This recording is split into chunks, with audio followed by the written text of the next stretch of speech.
comme c'est probablement la dernière fois que je vous parle en tant que conseiller général, aujourd'hui je le ferai sans papier, simplement avec tout mon cœur.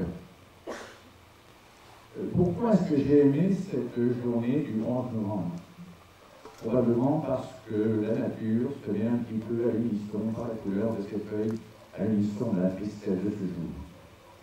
Peut-être aussi parce que j'ai eu 20 ans en 1940 et que ce jour-là, mon pays m'a fait mal. Il m'a fait mal par ces routes trop pleines de femmes et d'enfants jetés sans défense sous les aigles de feu et par toute cette jeunesse de France conduite comme troupeau en Allemagne. Mon pays m'a fait mal 5 ans plus tard parce qu'on espérait que la paix était revenue et qu'on a fait, sous titre d'épuration, quelque chose qui ressemblait plutôt à des règlements de compte.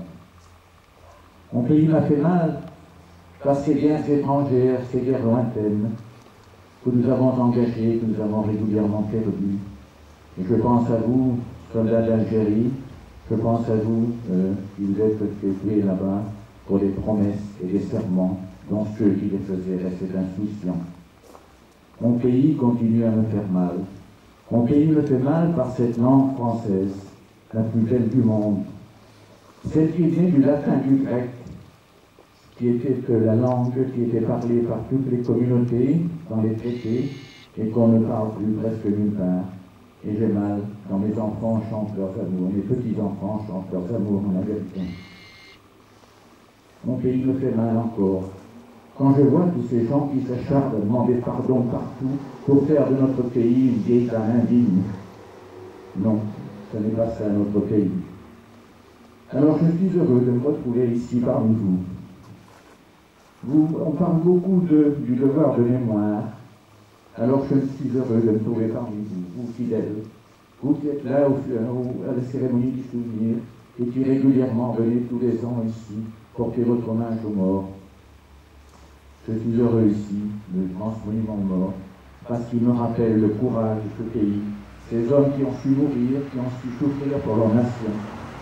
Et puis aussi, ces hommes qui ont connu ce que c'était que l'abnégation, le souci des autres, on en parle beaucoup, on en parle partout du souci des autres, mais eux, ils ont eu le souci des autres, car ils ont pu mourir pour les autres. Et puis, aujourd'hui, je voudrais vous rappeler ce qu'on m'apprenait à l'école autrefois, une page de Berkman Chatrian qui s'appelait, je crois, la dernière classe. La dernière classe, c'était ce vieil instituteur alsacien qui, le jour où les Allemands sont rentrés dans l'Alsace, il faisait donc sa dernière classe, et alors il a écrit au tableau cette phrase sûrement vieillotte, mais qui est combien belle, et que je vous livre, que je prends à mon compte, vive la France!